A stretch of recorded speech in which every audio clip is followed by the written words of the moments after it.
중앙선거관리위원회가 지난 6월에 낸 경력 채용 공고입니다. 정보보안 분야에서 사무관과 서기보를 뽑는데 1년간 근무 후 평가를 거쳐 정규 임용된다고 적혀 있습니다. 같이 일하는 동료 10명 정도에게 평가를 받아 임용이 결정되는 방식입니다. 선관위는 지난 4년간 이런 방식으로 46명을 뽑았는데 1년 뒤 정규직이 된 사람은 29명에 불과했습니다. 3명 중 1명 이상이 탈락한 겁니다.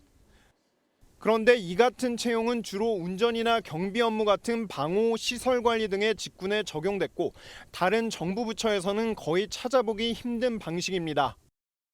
관련 취업을 준비하거나 실제 다른 부처에서 일하는 이들도 이해할 수 없다는 반응입니다. 그렇게 해서는 이제는 안 되는 걸로 그냥 듣긴 들었는데요. 그렇게 하는 데는 있는지는 몰랐습니다, 저는. 실제 국가공무원법과 선관위 규칙에도 내부 평가로 정규직 전환을 정하는 규정은 없습니다. 고위직 자녀들에게는 아빠 찬스로 한없이 너그러운 모습을 보여주던 선관위가 방호와 운전 등 직군에게는 1년 임기제로 상하급자 평가를 잘 받아야만 정규직으로 전환시키는 등 소위 고용갑질을 선관위는 취재가 시작되자 8월 경력 채용 공고에선 같은 직급을 1년 뒤 정규 임용이 아닌 정년보장 임용으로 바꿨습니다. 1년간 성과를 보고 정규직 채용을 하는 방식은 일반 기업들에서는 사실 쉽게 볼 수 있는 겁니다. 생각보다 사람이 좀 달라 보인다는 경우도 있을 수 있거든요. 그런데 이게 왜 여기서 문제가 되는 겁니까? 네, 우선 공무원은 일반 기업 근로자와는 다르죠. 선관위의 채용은 국가공무원법 또는 선관위 공무원 규칙에 따릅니다. 이번 선관위 사례는 사실상 임기제 공무원을 뽑은 건데요. 네. 전문 지식이나 기술이 필요한 업무에는 임기제를 뽑을 수는 있습니다. 하지만 선관위처럼 1년짜리로 뽑아 정규직 전환 여부를 결정하는 정부 부처는 사실상 없다고 볼 수 있는데요. 인사혁신처와 행정안전부 질의해봤는데 모두 근거가 없는 채용 방식이라고 답했습니다. 운전이나 경비 같은 이러한 직군까지 1년만 임기제 공무원 제도로 단기 고용에 활용하는 것은 제도 취지에 부합하지 않는다고 생각합니다. 그럼 왜 선관위는 이런 거를 운영한 겁니까? 네, 선관위 해명을 들어봤는데요. 선관위는 이렇게 채용된 사람들이 처음부터 경력 채용으로 정규 임용될 수 있다는 점 인정했습니다. 네. 그런데 서류와 면접만으로 뽑으니까 태도 같은 측면에서 문제가 좀 있었고 1년 정도 시보 개념으로 유예를 두는 걸로 제도를 도입했다. 이렇게 설명했습니다. 그런데 아빠 찬스와 비교를 해보면 휴직자가 늘어났을 때는 바로 정규직을 뽑았지 않습니까? 네, 맞습니다. 선관위에선 선거만 되면 일이 많아지니 휴직이 급증하는 경향이 있거든요. 대선을 앞두고 2021년 휴직자는 전년도와 비교해 1년 사이 거의 2배 가까이 늘어나기도 했습니다. 네. 선거 관련 업무에는 아빠 찬스로 정규직을 뽑아서 정규직 숫자는 늘어난 거고요. 상대적으로 조직 내에서 목소리를 내기 어려운 경비나 운전직은 비정규직으로 뽑은 겁니다. 네. 선관위 특권이 그런데 이것만 있던 게 아니었던 것 같은데요. 네, 맞습니다. 아빠 찬스는 물론이고요. 출장을 다녀온 뒤 그 보고서를 공개적으로, 대외적으로 외부망에 공개하지 않다가 저희 보도 이후 얼마 전 훈령을 바꾸기도 했습니다. 채용 갑질도 그 연장이라고 볼 수 있는데요. 감사원 감사 등에서 벗어나 있었기 때문인 걸로 보이는데 계속 감시할 필요가 있겠습니다. 그러네요. 선관위의 특권 우리가 계속 봐야겠습니다. 투철한 책임감과 사명감. 선관위에서 특별 승진된 직원들의 공적서에서 단골로 등장하는 표현입니다. 근속 기간만 다를 뿐 마치 복사 후 붙여넣기를 한 듯 내용이 비슷한 공적서도 눈에 띕니다. 최근 10년 동안 139명의 신청자 중 131명이 특별 승진된 것으로 확인됐습니다. 무려 94.2%의 승진율입니다. 특별 승진은 국가공무원법상 재직 중 공적이 특히 뚜렷한 자에게만 주어지는 혜택입니다.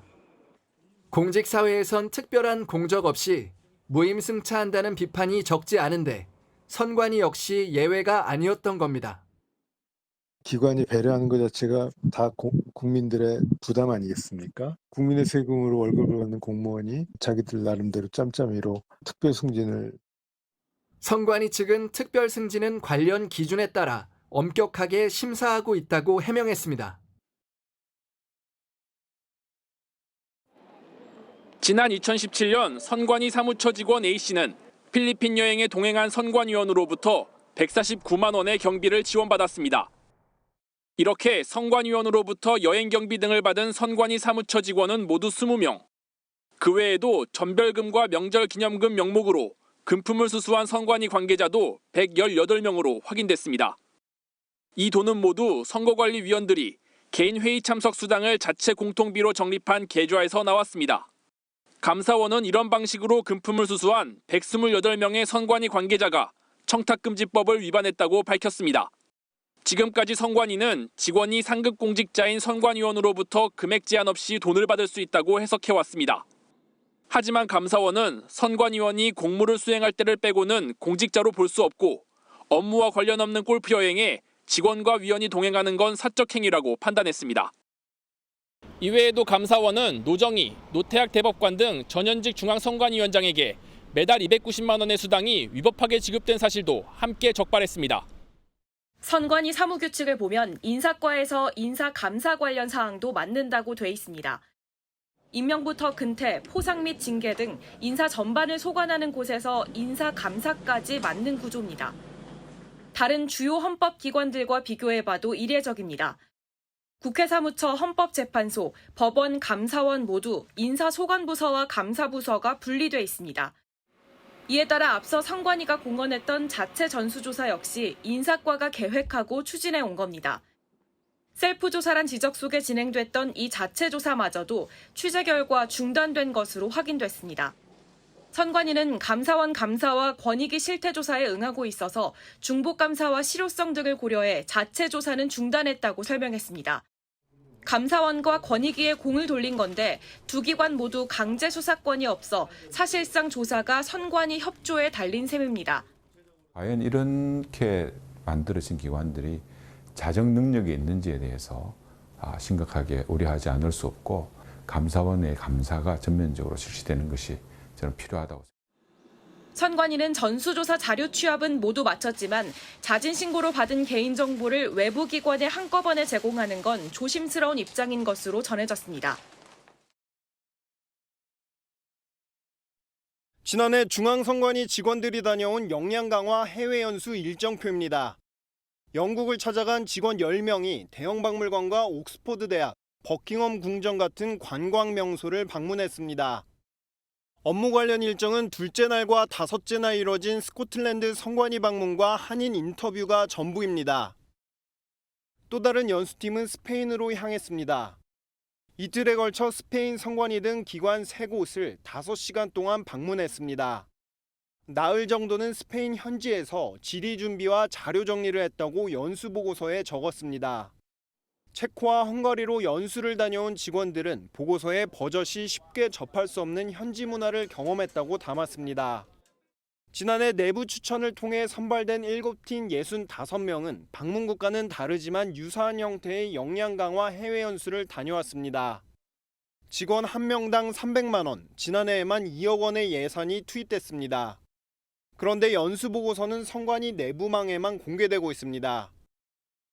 내부 직원만이 열람할 수 있고 외부에는 공개를 하지 않음으로써 그동안의 외유성 출장 문제는 과거에도 계속 지적되어 왔던 문제점입니다. 실질적인 직무 수행 능력을 향상하는 그러한 방향으로 선관위와 달리 행정부 소속 기관들은 통합 시스템을 통해, 국회는 상임위 홈페이지를 통해 해외 출장과 연수 관련 정보를 공개하고 있습니다. 지금 앞에 리포트에서 나왔던 거는 지난해 거잖아요. 그러면은 지난해만 연수를 간 건 아니지 않겠습니까? 그 전에도 혹시 봤습니까? 네, 그렇습니다. 최근 5년간 직무 역량 강화 연수 보고서를 입수해 확인해 봤습니다. 코로나로 2020년과 2021년 잠시 중단됐었는데 그렇죠. 그전에는 연수의 규모가 더 컸습니다.